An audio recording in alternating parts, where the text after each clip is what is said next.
Ok, sí, gracias, ya me habían avisado, gracias. Bueno, fíjense, bueno, entonces voy a decir un poco rápido de nuevo esto. Eh, entonces, lo que estamos haciendo es definir una retícula booleana. Las retículas booleanas son la combinación de dos de las propiedades que habíamos visto anteriormente, es decir, complementada por un lado y distributiva.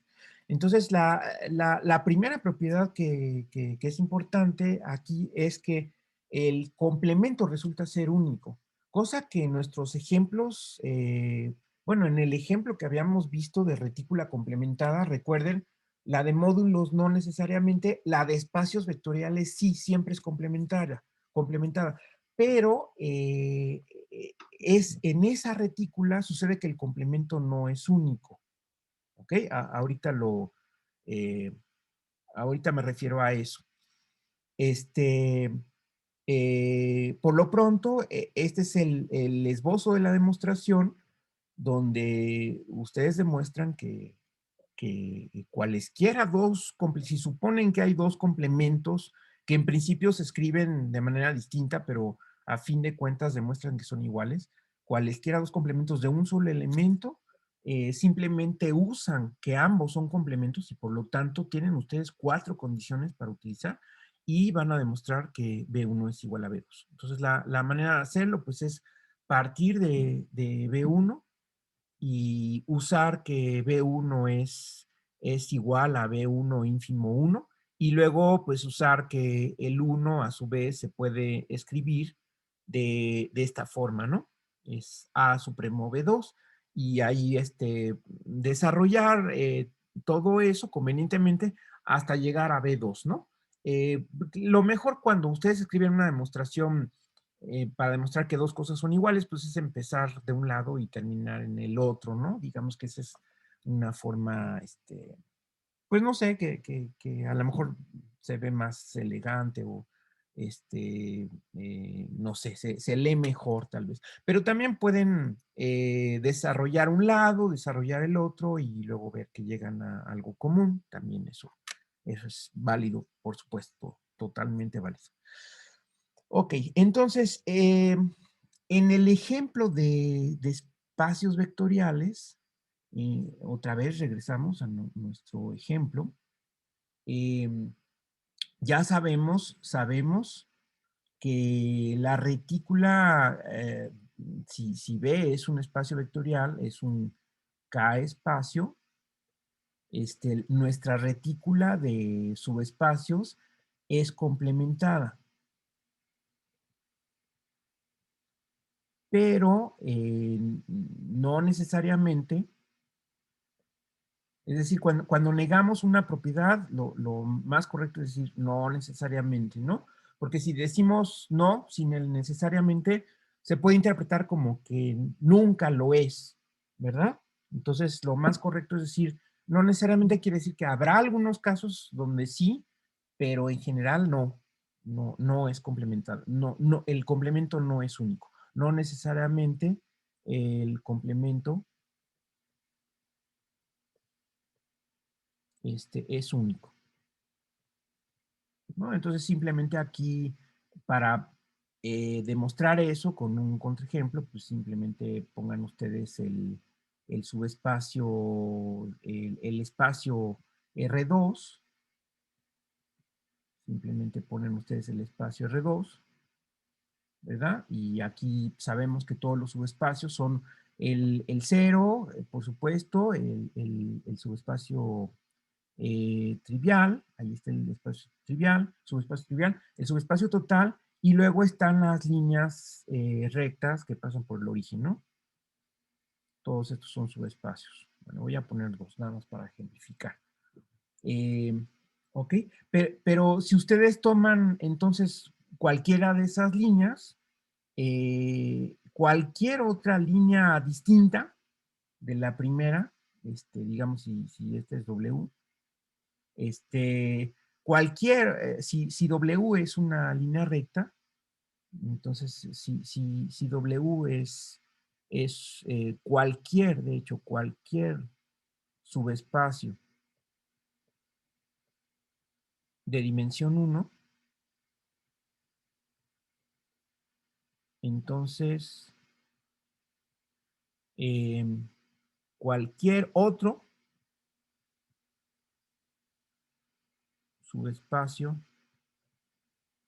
distinto de dimensión uno es complemento.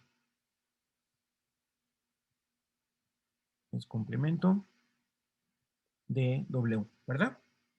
Vean ustedes cómo, en efecto, pues la intersección de cualesquiera dos líneas nada más es el cero y la suma, ¿verdad? La suma de esas dos líneas ya es todo el espacio vectorial. Entonces, eso por supuesto sucede en todos los espacios, pero cuando damos un contraejemplo, la regla general es, si se puede dar un contraejemplo sencillo, hay que hacerlo, que sea sencillo, no es necesario irnos a algo complicado, siempre lo mejor, lo más didáctico e incluso aunque la intención no sea didáctica, sino nada más que dejar ahí en claro una verdad matemática, ¿verdad? Si se puede, un ejemplo sencillo, que sea sencillo el contraejemplo. ¿Ok? Sí se entendió. Entonces, no necesariamente el complemento es único aquí. ¿Preguntas? No, profe. Fíjense entonces cómo esto tiene como consecuencia que la retícula de subespacios de un espacio vectorial eh, no necesariamente es booleana. Bueno, de hecho, sí se podría, bueno, sobre todo si el campo es infinito, si el campo es infinito, a lo mejor con campos finitos suceden cosas más extrañas, pero si el campo es infinito, entonces, y tengo un espacio vectorial de dimensión, bueno, necesito que el espacio vectorial sea de dimensión mayor o igual que 2, ¿no?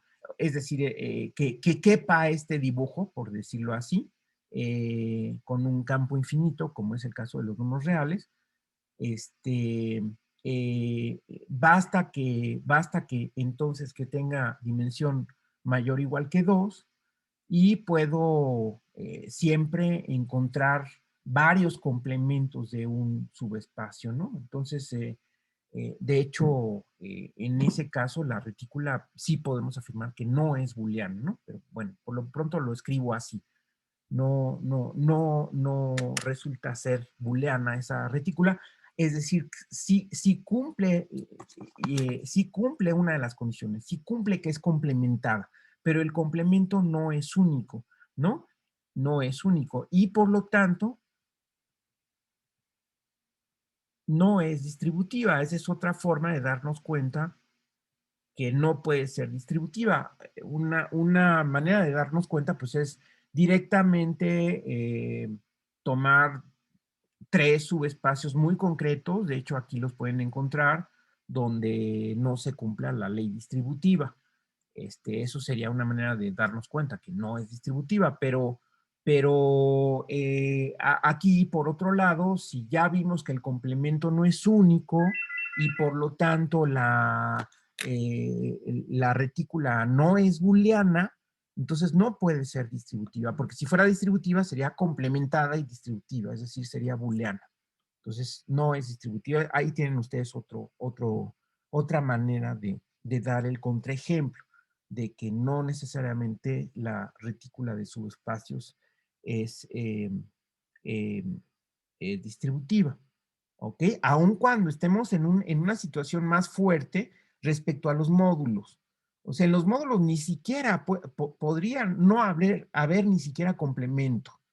En los espacios siempre hay complemento, pero no es único y por lo tanto no es una retícula distributiva, aunque sí es modular. Ahí se van dando cuenta cómo se van van jugando las condiciones, cómo se van dando algunas condiciones y otras no, ¿verdad?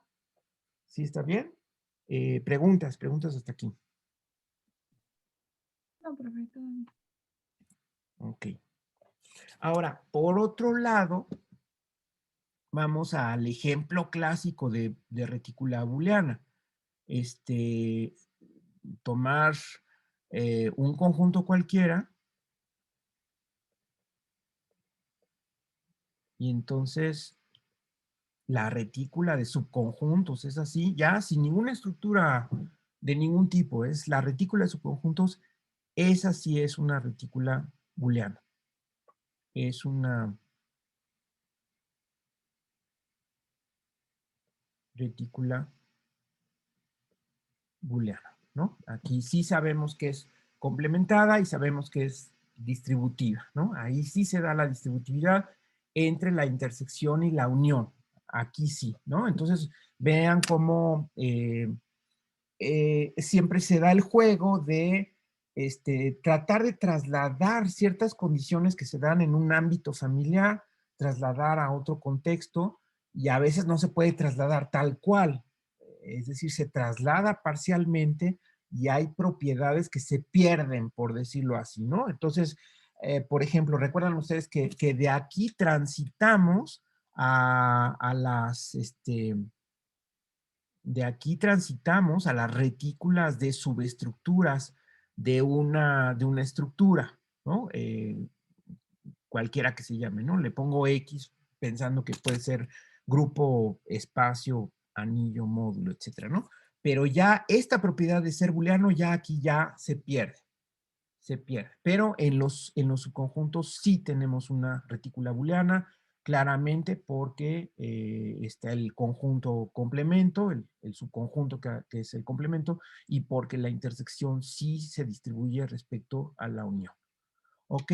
Y entonces, concretamente, ya sabemos que eh, sabemos que si la cardinalidad de X es igual a N, entonces la cardinalidad del conjunto potencia es igual a 2 a la N, ¿no? Y entonces tenemos aquí para un conjunto, bueno, de hecho para el conjunto vacío, tenemos ya una retícula de dos elementos.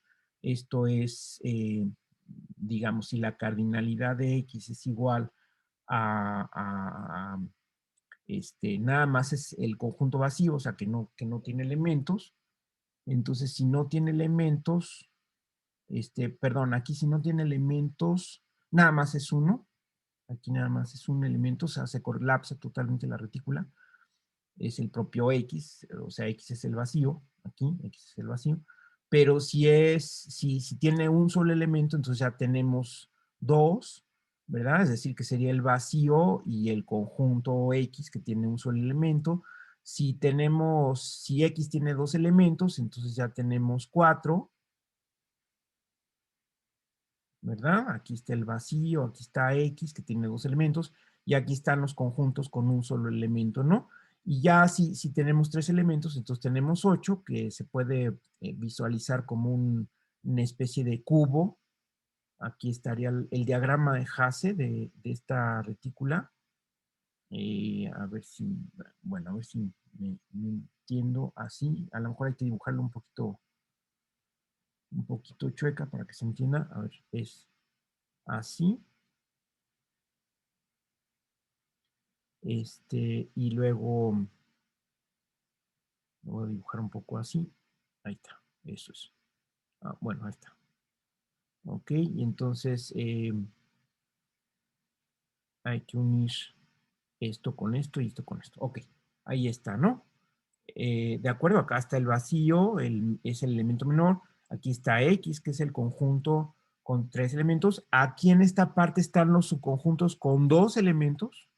Y aquí están los subconjuntos con un solo elemento, ¿verdad? Todas estas son diagramas de Hasse de retículas booleanas, ¿de acuerdo? Entonces, ya para 4 ya es difícil ponerlo en plano, en papel, pero yo tengo una maqueta que les puedo mostrar. A ver, déjenme.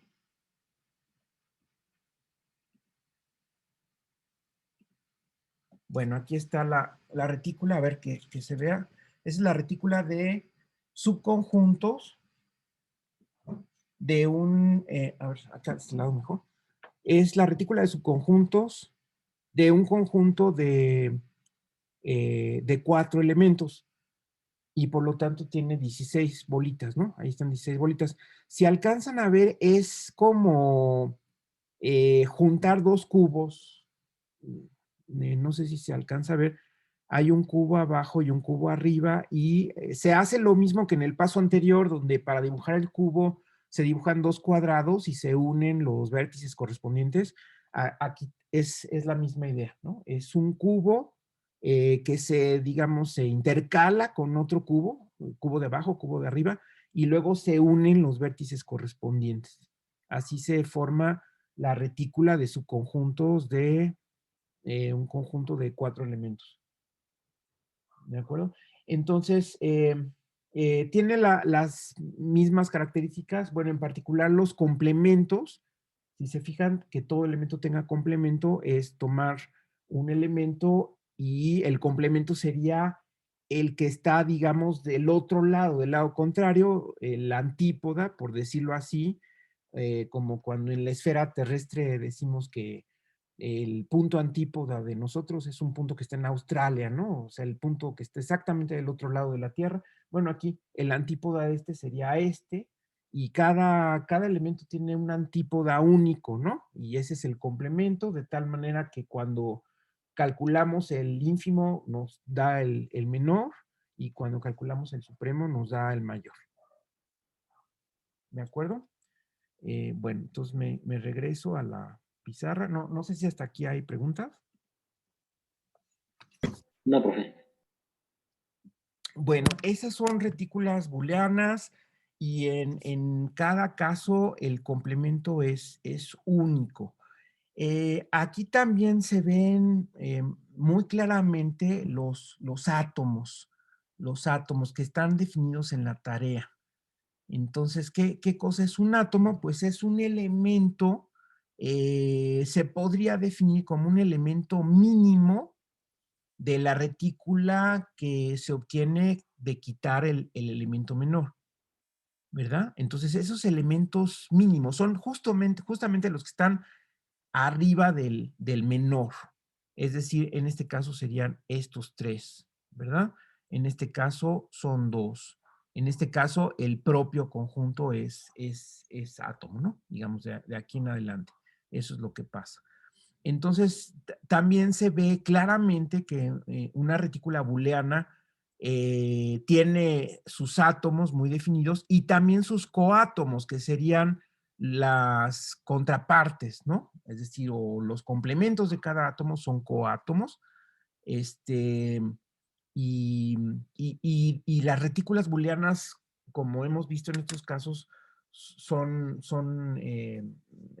se comportan igual si las volteamos totalmente, ¿no? Es lo que se llama autodual, es una retícula autodual. Si yo la volteo, queda exactamente igual, cosa que no siempre sucede en todas las retículas. Entonces, estos son los ejemplos clásicos de retículas booleanas, ¿no? Por supuesto, son muchísimos y no importa, aquí estamos con los conjuntos finitos, pero vean ustedes cómo esta condición de ser booleana es independiente de la cardinalidad, ¿no? O sea, yo puedo demostrar que el complemento se comporta como debe comportarse y que la intersección se distribuye respecto a la unión, independientemente de la cardinal, es decir, de la cardinalidad. Es decir, tenemos retículas booleanas infinitas. ¿Sale?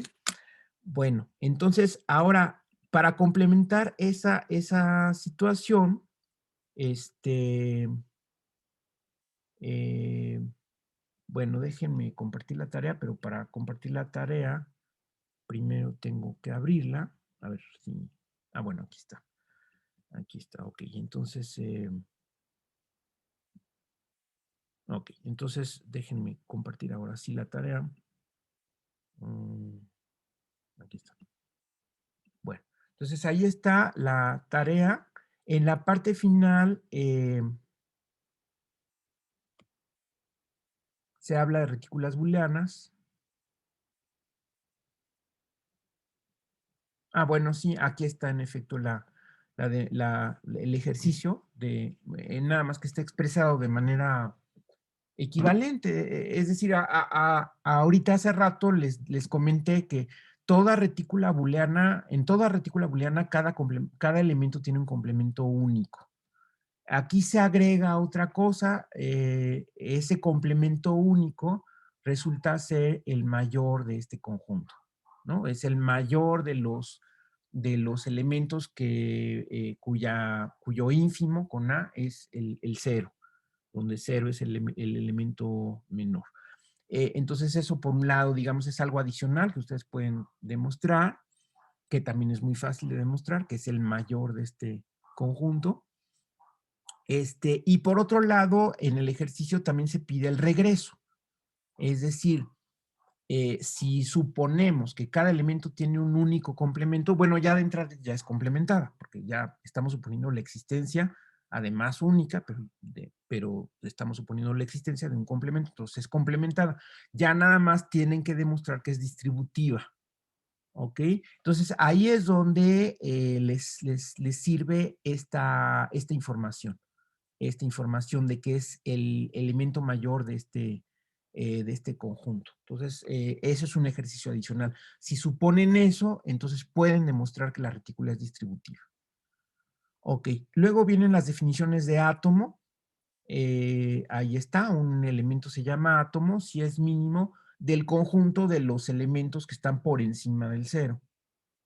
¿Ok? Entonces, acuérdense que elemento mínimo no quiere decir único, puede haber varios elementos mínimos y en efecto puede haber varios átomos, que son los que están hasta abajo antes del cero. ¿Sí? Y el copo se llama atómico. Aquí la hipótesis es copo, no retícula, porque vean ustedes cómo aquí no estoy usando el ínfimo y el supremo, nada más uso que hay un elemento menor. Entonces sí tiene sentido hablar de un copo atómico o de un átomo en un copo. El copo se llama atómico no solamente si tiene átomos, como en el caso de la retícula complementada, no es nada más que tenga átomos, sino que todo elemento distinto del menor tenga un átomo por debajo. Eso es la definición de copo atómico. ¿Sí? Entonces, de alguna forma esto dice que los átomos, pues no nada más se sabe que existen, sino que forman como una especie de base de todos los elementos, ¿no? O sea, están hasta abajo, en efecto, de todos los elementos. Siempre pueden encontrar abajo de cualquier elemento un átomo. Ok, bueno, luego hay que demostrar que toda retícula booleana que sea atómica y completa en el sentido de que existen supremo e ínfimos arbitrarios, toda retícula es isomorfa a un conjunto potencia. Este es importante porque caracteriza ahora sí a la retícula de un conjunto potencia. Les acabo de decir que la retícula de un conjunto potencia es booleana. Y también es una retícula completa y también es una retícula atómica. Pero esas tres propiedades son las que caracterizan a la retícula de un conjunto potencia. Lo mismo va a pasar si, y todavía más fácil de caracterizar es el caso finito. Ahí sí todas las retículas booleanas finitas a fuerza provienen de un conjunto potencia. Cualquier retícula booleana que sea finita, pues automáticamente va a cumplir que es atómica y que es completa, ¿no? Entonces, por eso en el caso finito, las retículas booleanas, en el caso finito, es lo mismo hablar de una retícula booleana que una retícula de conjunto potencia, como les acabo de mencionar. Pero el 15, pues se mete un poquito más y lo que dice es que sí, toda retícula booleana finita es isomorfa en conjunto potencia, pero si no es finita, entonces puede haber una retícula booleana, que es infinita, que no es isomorfa a un conjunto potencia. ¿Y cuál es esa retícula? es algo que tiene más sabor de topología esto, ¿no? O sea, tomen ustedes el conjunto o la familia de subconjuntos de un conjunto infinito que o bien son finitos o bien cofinitos. Cofinito es que el complemento sea finito. Entonces incluyen ahí todos los subconjuntos finitos y también todos los subconjuntos cuyo complemento es finito. Los echan a ese saco. Y entonces hay que ver que sigue siendo una retícula booleana que es infinita, que es atómica, pero lo que le falla es que no es completa. Y como no es completa, no puede ser isomorfa a un conjunto potencia, porque en un conjunto potencia, pues tenemos la unión arbitraria y la intersección arbitraria, eso le da automáticamente la característica de ser completa. Pero esta resulta que no es completa y por lo tanto ahí se encuentra una retícula booleana infinita que no proviene de un conjunto potencia. Entonces, nada más quise meterme un poquito a la teoría de retículas con este resultado, pues para que entiendan que sí hay una diferencia entre retícula booleana y retícula de un conjunto potencia. Sí hay una pequeña diferencia, bueno, una diferencia cuando tenemos el caso infinito. Ok, bueno, entonces no sé si hasta aquí tenemos alguna pregunta.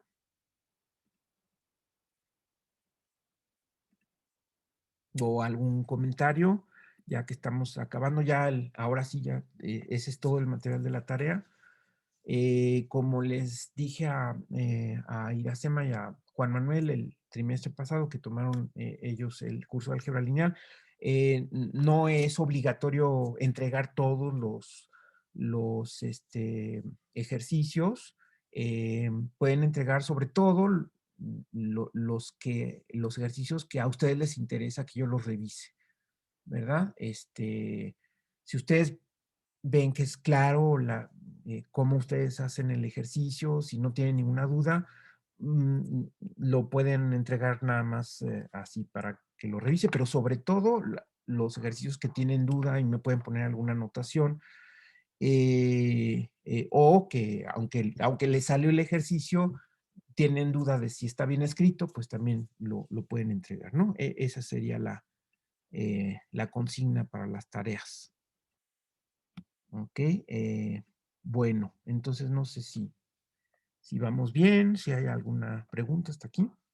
Con esto, pues terminamos una parte que es cómo organizar las subestructuras, qué condiciones nos interesan que se cumplan en las subestructuras, qué similitudes y qué diferencias hay respecto a las subestructuras y el conjunto potencia, porque el conjunto potencia es como un punto de partida para organizar las subestructuras, pero ahora ya entendemos con más detalle cuáles pueden ser las similitudes y cuáles pueden ser las diferencias. Ok, de acuerdo. No sé, ¿alguna pregunta hasta aquí? No, profe. Muy bien, entonces, bueno, voy a empezar lo siguiente, nada más déjenme checar a ver cómo lo escribí en el plan del curso. Eh, bueno, hay otra cuestión que tiene que ver con estructuras de orden, que son las conexiones de Galois. Podríamos ver eso de las conexiones de Galois, pero también, bueno, ya podríamos empezar a definir cosas del álgebra universal. Yo diría que esto de las conexiones de Galois, después regresemos a ver en abstracto lo que es una conexión de Galois y un operador cerradura. Eh, Siempre hay que tener en cuenta esto de las estructuras de orden y regresar cuando sea conveniente a las estructuras de orden, porque siempre están presentes. Ok, entonces, miren, vamos al texto para también eh, también tomarlo en cuenta. Entonces, bueno, nada más aquí tengo que abrir el texto.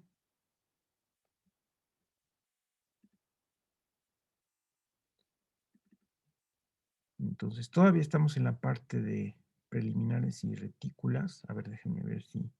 Bueno, es decir, mejor abro el texto completo. Entonces, déjenme aquí tomar el texto completo y creo que en la parte del texto que yo les compartí, nada más llegaba, creo que a las retículas, ¿no? Entonces, ahora vamos a ver un poco más adelante.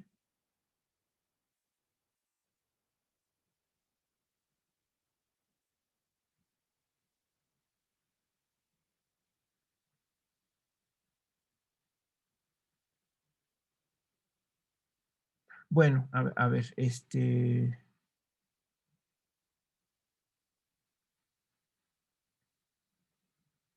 bueno, de hecho, a ver, déjenme compartirles lo que estoy viendo porque aquí está.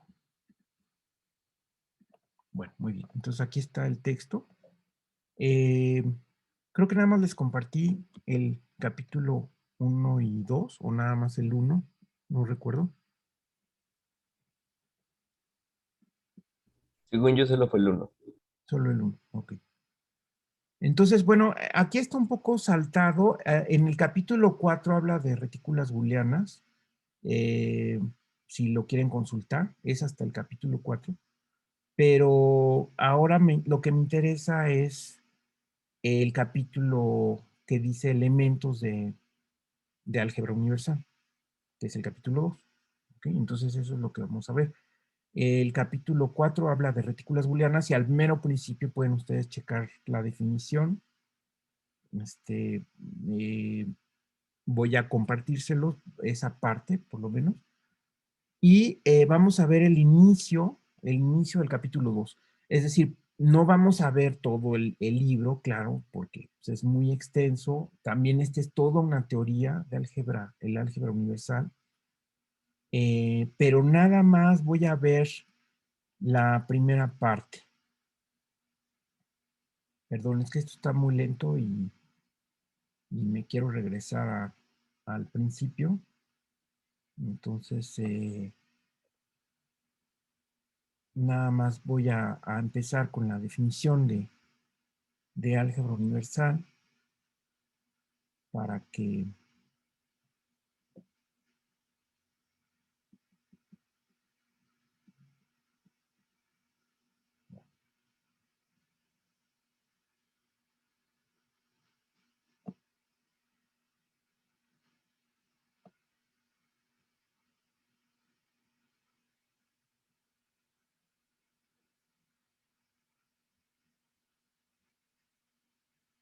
es que está muy pesado el archivo, entonces por eso está tan lento.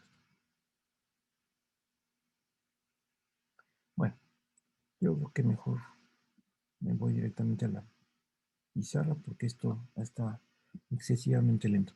Bueno, entonces miren, vamos a definir lo que sería una estructura algebraica que se le llama álgebra. Entonces, aquí vamos a poner álgebra universal, que en realidad son los fundamentos del álgebra universal.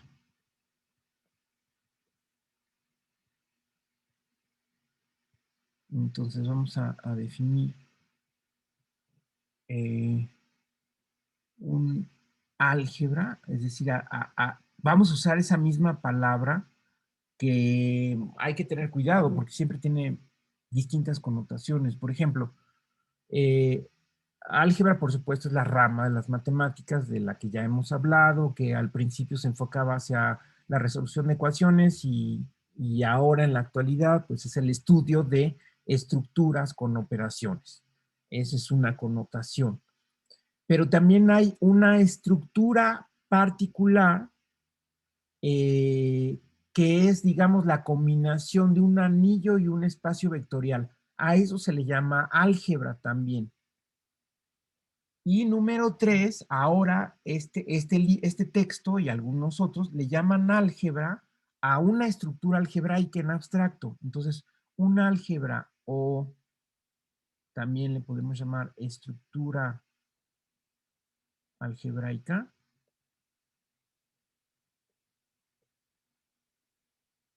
consta de un conjunto, vamos a llamarle A, y una familia, eh, vamos a llamarle F, de parejas F, N, de parejas F, N, donde N es un número natural mayor o igual que 0. A ver, déjenme esto recorrerlo un poquito más por acá. Mayor o igual que 0. Y donde F es una función que va de A a la N en A. ¿Ok? Es decir, aquí esta notación debe ser clara, pero lo que queremos decir es que, bueno, este es un número natural, aquí nada más, cuando se pone eso es que de entrada se está hablando de número entero o número natural. Y esto lo que quiere decir es que f es una función, ¿no? Y otro comentario es que se dice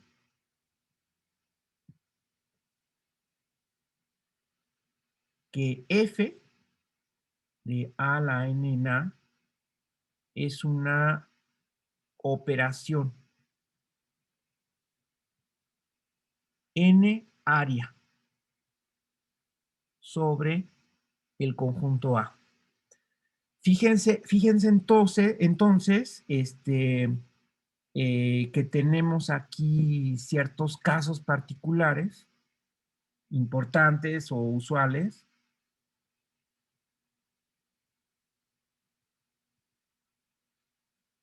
que sería si n es igual a 2, entonces f, eh, esto se tiene que tomar como una pareja en el sentido de que, o sea, podríamos hablar nada más de las funciones, pero es importante ubicar las funciones, ubicar la aridad de las funciones.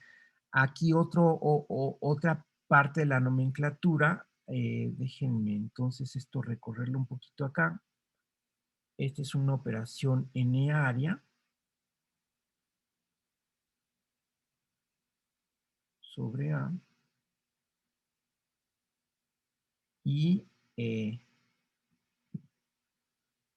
otra parte de la nomenclatura es que a n se le llama la aridad de F. Ok, haciendo un poco abuso del lenguaje porque los casos más famosos pues, son los de operaciones binarias, cuando F va de A cruz A en A. Ah, y bueno, claro, otro comentario es que esta abreviatura A a la N, pues es el producto cartesiano, ¿no? De A cruz A, N veces. ¿Okay? Entonces, si n es igual a 2, tenemos f de a cruz a en a, y en este caso es una operación binaria. Binaria. Hay casos más raros en que hay operaciones ternarias, son los más raros, pero también hacia abajo se puede considerar que en n igual a 1, si la función va de a en a, lo único que está haciendo es a cada elemento asignarle otro, unívocamente, ¿no? Para cada elemento hay otro, como en el caso de los inversos, en los grupos. Cada elemento tiene de manera única un inverso, entonces eso se suele llamar para homogeneizar la nomenclatura una operación unaria. O también le pueden poner el 1-aria.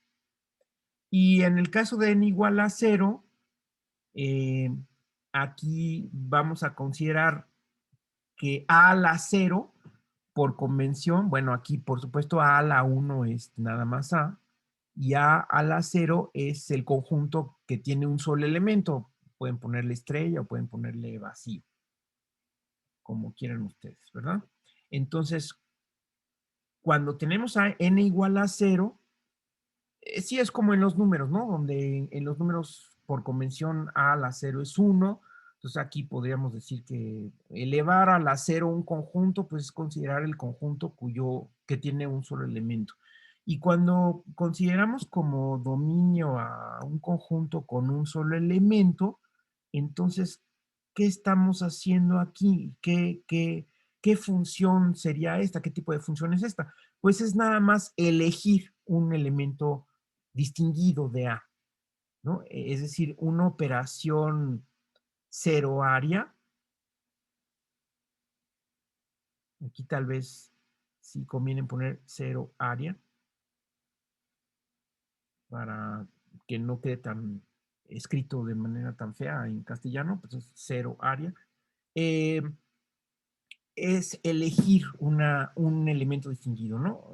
Elegir un elemento, distinguir un elemento de los que están en A. Y tal es el caso también en el caso de los grupos del neutro, ¿no? Entonces, en nuestros ejemplos, eh, eh, bueno, vamos de una vez a poner como ejemplo un grupo. Es un álgebra o una estructura algebraica. A mí me gusta más llamarle estructura algebraica por la cuestión esta de que se puede confundir la connotación, ¿no? Pero entonces es una estructura algebraica donde estrella es una operación, bueno, aquí de hecho, entonces podemos agregar la función de sacar inverso y la función que elige al neutro, ¿no? Entonces, donde G es un conjunto, estrella es una operación de G cruz G en G, es decir, es una operación binaria. Sacar el inverso va de G en G, es una operación unaria. Y el 1, digamos, le podemos llamar 1 a la función que va del conjunto de un solo elemento en G, pero en realidad, o sea, eso nada más es una cuestión formal, pero en realidad ya estamos llamándole 1 a la imagen de este único elemento, que no me importa cómo se llama ese único elemento, le pueden suponer que es que la estrella es el conjunto vacío, por ejemplo, cualquier símbolo, porque lo que me interesa es a dónde va a dar, ¿no? Ahí es donde estoy eligiendo un elemento distinguido y entonces esta es una operación ceroaria.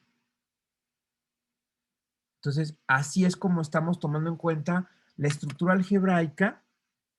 Claro que además vamos a considerar una lista de propiedades, pero ya el constar de un conjunto y de estas tres funciones, cada una con su aridad, eso ya le da el carácter, la característica de estructura algebraica.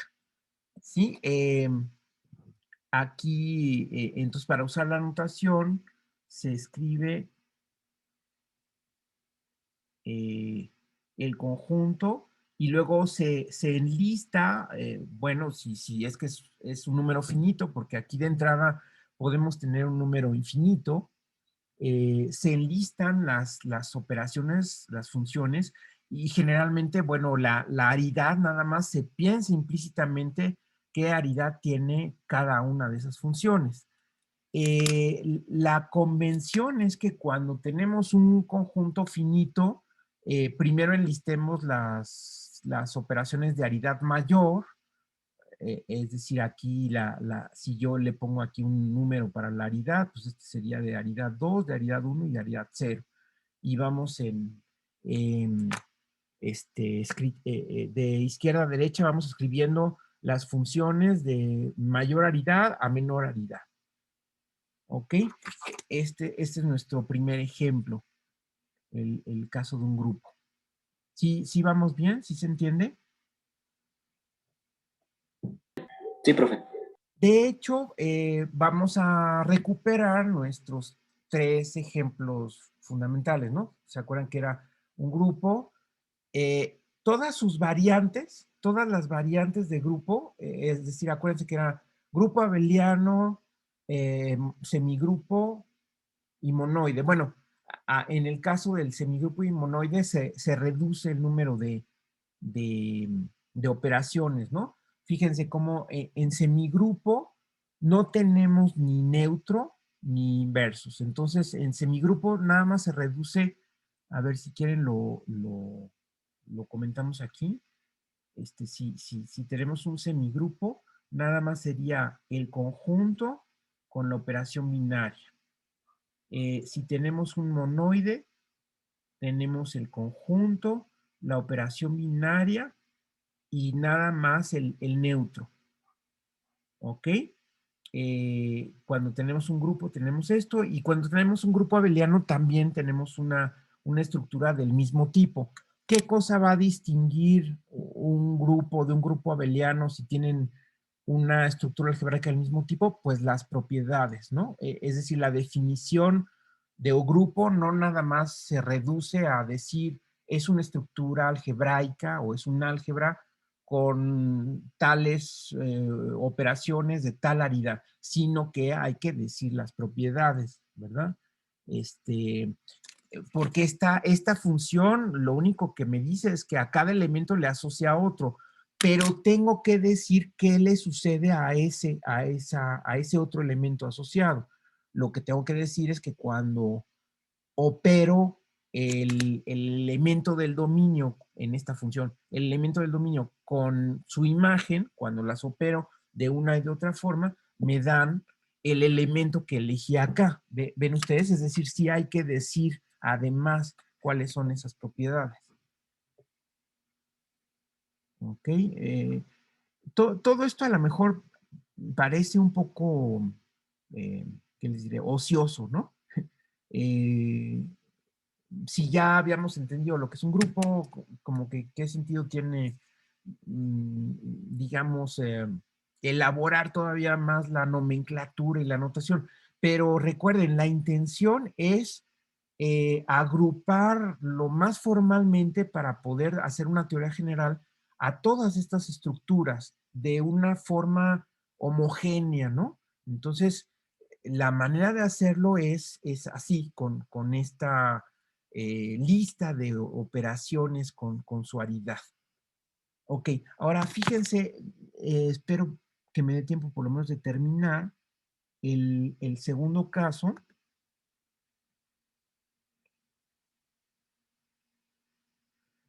que era el caso de un anillo. Pues es más bien agregar, ¿verdad? Un anillo es una estructura algebraica. Entonces un anillo sería el conjunto. Luego tenemos dos operaciones,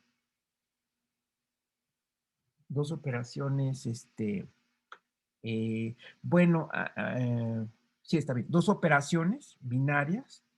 Luego tendríamos las operaciones unarias, sería nada más sacar el inverso,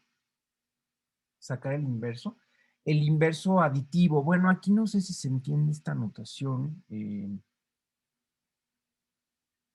Bueno, es decir, es ponerle menos al elemento, no sé si está claro, o ponerle una raya arriba, tal vez. Bueno, así es como lo podemos denotar. Lo del inverso multiplicativo no lo puedo poner tal cual por la cuestión del cero que no tiene inverso. Entonces, eso más bien se va a decir aparte. Eso se tiene que decir aparte. Y bueno, pero además aquí estoy en un anillo, no es un campo, ¿no? Entonces es un anillo, no tengo que poner, de hecho, la propiedad de los inversos porque no necesariamente es un campo, pero cuando sea un campo, no se va a tomar en cuenta sacar inverso multiplicativo como una operación eh, unaria, sino hay que decir explícitamente la propiedad. Y lo que sí tenemos es el neutro aditivo, y el neutro multiplicativo, porque si de entrada los anillos son anillos con uno.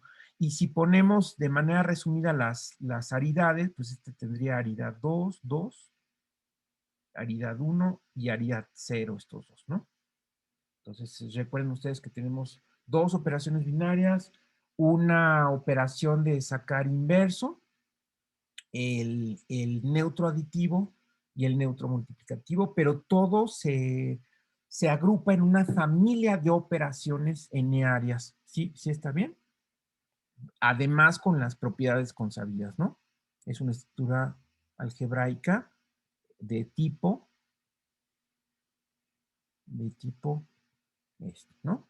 Que además tiene sus propiedades. Las propiedades. Nada más le pongo así, las propiedades correspondientes.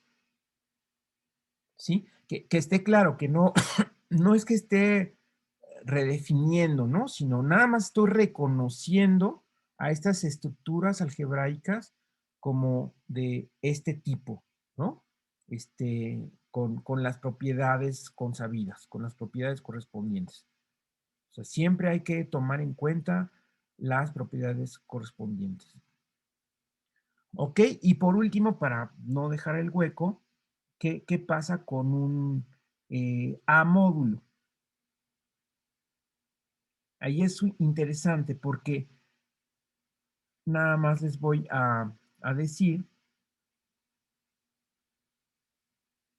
que aquí tendríamos el problema, bueno, tenemos el módulo, tenemos la suma, no hay ningún problema, pero tenemos el problema de la operación híbrida. Fíjense ustedes cómo la suma, recuerden ustedes que es una operación binaria con todas las de la ley de M cruz M en M, pero el producto es una operación híbrida de A cruz M en M. Entonces, ¿cómo considero esta como una operación unaria? Entonces, el truco sí, en realidad es un truco de lenguaje, ¿no? El truco es esta operación desglosarla, o sea, esta operación parecería una operación binaria, pero donde el conjunto donde estoy trabajando, pues no es nada más m, sino son los escalares. Entonces, esta la voy a desglosar de manera infinita, probablemente, como una operación para cada elemento del anillo. Es decir, para cada escalar, por decir, para cada elemento del anillo, voy a tener ahora sí una operación unaria que sea a cada elemento del módulo, en caso de que sean espacios vectoriales, a cada vector, le asocio multiplicar por ese elemento fijo. ¿Ven ustedes? Entonces ya se tiene para ese elemento fijo una operación unaria. Esta es una operación unaria. Quiere decir entonces que podemos aquí considerar, aparte de la suma, que también va a tener su sacar inversos en el módulo, es una operación unaria, pero vamos a tener toda una familia de productos subíndice A, donde la A varía sobre el anillo, entonces si el anillo es infinito, esta es una infinidad, Y luego aparte vamos a tener nuestro neutro del módulo y ya, ¿verdad? Porque el anillo es una estructura aparte. Acuérdense que los A-módulos, como los espacios vectoriales, se definen basándose en que ya existe la estructura del anillo. Y aquí nada más estamos considerando la estructura del módulo. Pero en la estructura del módulo tenemos que enlistar las operaciones que estamos usando. Pues hay una operación binaria, una operación unaria, y aquí un montón de operaciones unarias, y finalmente la operación ceroaria, que es elegir al elemento cero del módulo. ¿Ok? Entonces, esto con el fin de homogeneizar toda la teoría y es un poco raro considerar un espacio vectorial como una estructura con una infinidad de operaciones, pero esto es solamente para que congenie con la teoría del álgebra universal. ¿Ok? Y como siempre, aquí, por supuesto, mencionar que es con sus propiedades, ¿no?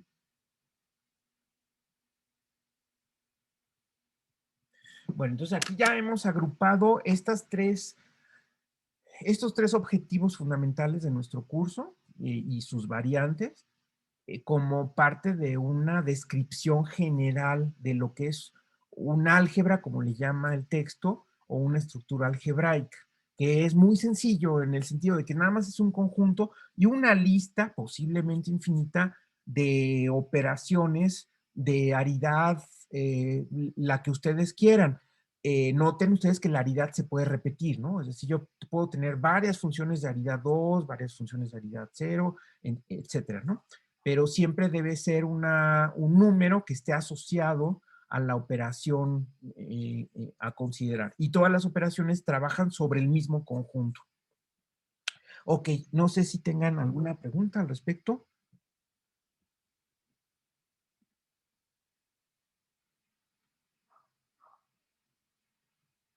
¿No? ¿Ninguna pregunta? No, profe. Muy bien. Entonces, nos vemos el miércoles y como siempre nos comunicamos si tienen cualquier duda de la tarea. Sí, profe, Sí, gracias. profe. Profe, gracias. Que les vaya bien. Hasta luego. Sí, hasta luego. Hasta luego. Hasta luego.